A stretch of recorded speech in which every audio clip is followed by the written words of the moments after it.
अस्सलाम वालेकुम dear students, ninth class computer science की आज की इस वीडियो में हम डिस्कस करेंगे styling the backgrounds with the help of CSS. हम लोगों ने जो है वो सीएसएस जो है वो कैस्केडिंग स्टाइल शीट स्टार्ट किया हुआ है और उसका पोर्शन तो हम लोग इस पर डिस्कस करेंगे कि किस तरीके से सीएसएस के ज़रिए से हम लोग definitely CSS is a language use to style web pages. हम इसके ज़रिए से वेब पेजेस तो स्टाइल करते ही करते हैं, लेकिन ये साथ में हमें कुछ डेफिनेटली और भी बहुत सारी पॉसिबिलिटीज़ देता है। जैसे कि हम लोग स्टाइल द वेब पेज का मतलब है कि आपने उसके अंदर कुछ कलर स्कीमिंग चेंज करनी है, कुछ आपने फॉन्ट्स का साइज ऊपर नीचे करना है, इस तरह के सारे काम आपने एलिमेंट्स को जो है वो पोजीशन उनकी बदलनी है। लेकिन साथ में हम ये भी कर सकते हैं कि हम उसके अंदर सीएसएस के जरिए से एक वेब पेज का बैकग्राउंड भी बदल सकते हैं। जैसे कि one of the fun that you can do with CSS is to change background of web page. आप वेब पेज का बैकग्राउंड भी बदल सकते हो। आप अगर बैकग्राउंड के ऊपर एक पूरी जो स्क्रीन आपको शो हो रही है वेबसाइट की, आप उसके ऊपर चाहते हो जी पीछे सारा बैकग्राउंड जो है ना वो किसी कलर में आ जाए, कोई कलर शो होना चाहिए, तो वो भी कर सकते हैं। आप चाहते हो कि कोई पिक्चर शो हो जाए तो वो भी पॉसिबल है।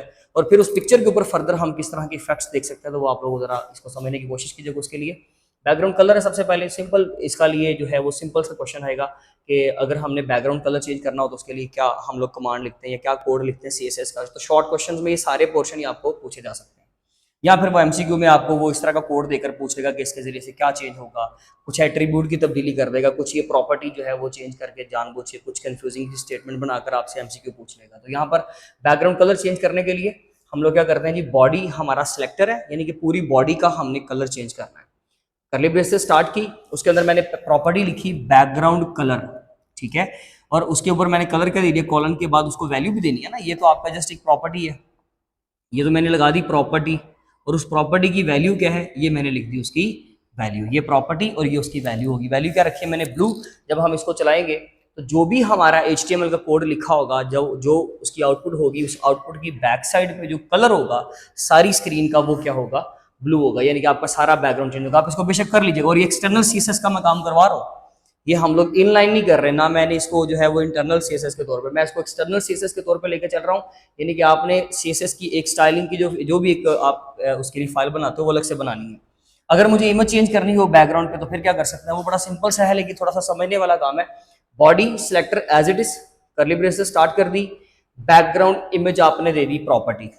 अब इमेज तो ऐसे तो कोई भी इमेज लग जाएगी, डेफिनेटली हमें तो इमेज का प्रॉपर पाथ देना पड़ेगा ना कि कौन सी पर्टिकुलर इमेज हमने लगानी है। तो फिर मैं यहाँ पे लिखूंगा यूआरएल, कॉलन के बाद यूआरएल, और उस इमेज का सारा यूआरएल जो है वो आपने छोटी ब्रैकेट, राउंड ब्रैकेट, पैरेंथेसिस के अंदर, डबल कोट्स के अंदर सारा पाथ लिख देना है। मोस्टली जो गलती करते हैं हम लोग, कि अगर कुछ लोग गलती करेंगे कि वो पाथ जब उठाकर किसी पिक्चर का लेकर आएंगे, वो पिक्चर C ड्राइव में पड़ी है, D ड्राइव में पड़ी है, E ड्राइव में पड़ी है, वो उससे फर्क नहीं पड़ता।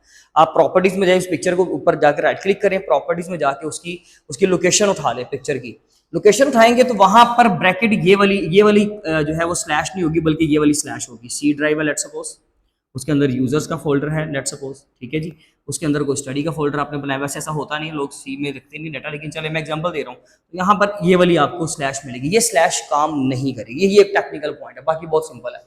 आपने जो भी वो पाथ पूरे का पूरा उठाना है, स्लैश बदल देनी है, ठीक है। स्लैश आप लोग लगाएंगे फॉरवर्ड स्लैश, ये बैकवर्ड है, फॉरवर्ड स्लैश लगाओगे और फिर उस पिक्चर का जो भी लास्ट पे नाम होगा वो उस पिक्चर का नाम, उसकी एक्सटेंशन भी प्रॉपर्टी से जाके देख लीजिएगा कि फाइल की टाइप क्या है, वो PNG टाइप की है, JPG टाइप की है। आपने उस पिक्चर की जो है वो पिक्चर का नाम लिखना है, उसकी एक्सटेंशन लिखनी है .jpg, और फिर अब आप लास्ट पे सेमीकोलन लगाकर अब इसकी ये वाली जो ब्रैकेट शुरू की थी वो उस ब्रैकेट को आप यहाँ पर बंद कर दो।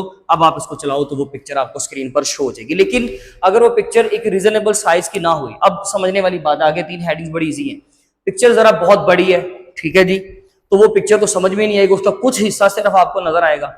या आप चाहते हो कि जी वो जो पिक्चर मुझे नजर आई है, ठीक है, वो बहुत ज्यादा छोटी कर दूं, मैं सेंटर में ले आऊं, तो इस तरह के कामों को करने के लिए हम फर्दर चीजें पढ़ते हैं आगे। वो बैकग्राउंड रिपीट की हेडिंग है, बैकग्राउंड पोजीशन की और बैकग्राउंड साइज की, लेकिन है बहुत सिंपल। यही कोड के आगे इमेज का यूआरएल देने के बाद सेमीकोलन लगा दिया, उसके बाद फर्दर हमारे पास एक प्रॉपर्टी है जो हम इस्तेमाल करते हैं।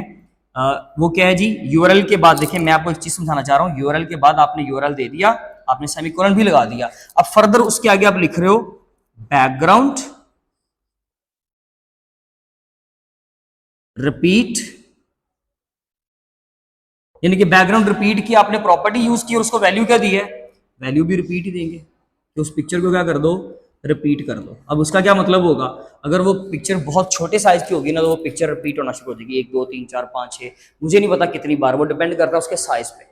पूरी स्क्रीन उसने कवर करनी है बस। अगर वो पिक्चर का साइज लेट्स सपोज 200 पिक्सल है, ठीक है, विड्थ वाइज, तो वो देख लें कि आप अपनी स्क्रीन की जो भी रेजोल्यूशन उसके मुताबिक उस पर कितनी बार फिट हो जाएगी। अगर लेट्स सपोज 1200 आपकी स्क्रीन की, लेट्स सपोज 1200 पिक्सल आपकी स्क्रीन की विड्थ है, रेजोल्यूशन है टोटल विड्थ वाइज, तो अगर हमने वो 200 की पिक्चर है तो वो 6 बार ज़ाहिर है वो पिक्चर क्या हो जाएगी, शो हो जाएगी। उसके बाद फिर हाइट के मुताबिक किसी तरीके से वो पिक्चर अपने आप को रिपीट करना शुरू हो जाएगी, बार बार शो होगी, ठीक है जी। इसके लिए हम लोग बैकग्राउंड रिपीट यूज करते हैं। इसके अलावा बैकग्राउंड पोजीशन, तो फिर हम लोगों ने यहाँ पर चेंजिंग करनी है, बस वो चेंजिंग क्या करनी है, हम लोग करेंगे बैकग्राउंड पोजीशन, और पोजीशन क्या रखनी है, आपने पिक्चर को लेफ्ट लाइन करना है, राइट लाइन करना है, या आपने सेंटर में रखना है। आपकी बुक के मुताबिक उन्होंने रखा है उसको सेंटर में, कि भाई पिक्चर हमारी सेंटर में ले आओ, तो वो क्या होगा जी, आप ले सेंटर लगा देंगे तो वो एग्जैक्टली सेंटर, CENTER, ठीक है, RE वाला नहीं, ये वाला ER।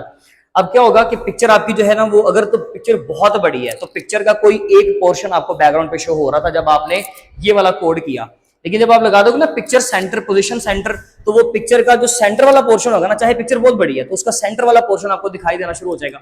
या अगर पिक्चर मुनासिब साइज की है तो ठीक है जी, फिर उसको तरतीब दे दी जाएगी और उसको सेंटर में लाकर आपको दिखा दी जाएगी। अगर पिक्चर बहुत छोटी है तो सेंटर में आ जाएगी, सिंपल। छोटी सी पिक्चर होगी तो फिर भी सेंटर में आ जाएगी, चाहे साइडों से बैकग्राउंड सारा खाली हो जाए, ब्लैंक हो जाए। बात समझ आ गई। इसके अलावा बैकग्राउंड साइज, अगर यहाँ पर साइज का वैल्यू देंगे बैकग्राउंड साइज, तो फिर आप साइज उसको दे सकते हो क्या, साइज में हम मोस्टली यूज करते हैं कि पिक्चर को कवर कर दो। कवर लिखूंगा, यहाँ पे साइज लिखा हुआ है, आगे बुक में लिखा हुआ है कवर। उसका क्या मतलब होगा कि अगर आपके पिक्चर का साइज बहुत बड़ा है, ठीक है जी, और उसका कुछ पोर्शन आपको नजर आ रहा था, आपने सेंटर लाइन नहीं करना, बल्कि आपने क्या करना है कि वो हमारे बैकग्राउंड को प्रॉपरली कवर करे और पिक्चर भी पूरी नजर आए, तो हम उसके लिए कवर की वैल्यू दे देते हैं। वो उससे क्या होता है कि आपकी जो पिक्चर होती है वो जितने मर्जी बड़े साइज की हो, वो सारी बैकग्राउंड के ऊपर एग्जैक्ट पूरी आती है, लेफ्ट साइड से भी, राइट साइड से भी, बॉटम से, टॉप से, सेंटर से, हर जगह से वो इक्वलाइज करके उसको जो आपको स्क्रीन पर शो करवा दी। तो ये हमारे पास कुछ जो है ना वो बॉडी सिलेक्टर के साथ कुछ प्रॉपर्टीज हैं और साथ में उनकी जो है वो वैल्यूज हैं, वो आप लोग बुक से पढ़िएगा। एज इट इज आप लोगों ने उनका कंटेंट याद करना है शॉर्ट में, लेकिन ये इसमें जो है वो लिखने में ये वाली जो है वो आप गलती नहीं कर सकते। अब यहाँ पर अगर हाइफन है तो हाइफन लगाना है, अंडरस्कोर नहीं लगा सकते, स्पेस नहीं दे सकते, एज इट इज जो है आपको कोड लिखना पड़ेगा। एक सिंपल सा टॉपिक था और शॉर्ट क्वेश्चन के लिए होगा, ये लॉन्ग क्वेश्चन के लिए जो है वो इंपॉर्टेंट नहीं होगा। अब इंशाल्लाह मिलेंगे अपनी नेक्स्ट वीडियो में। अपना बहुत ज्यादा ख्याल रखें। Thank you so much.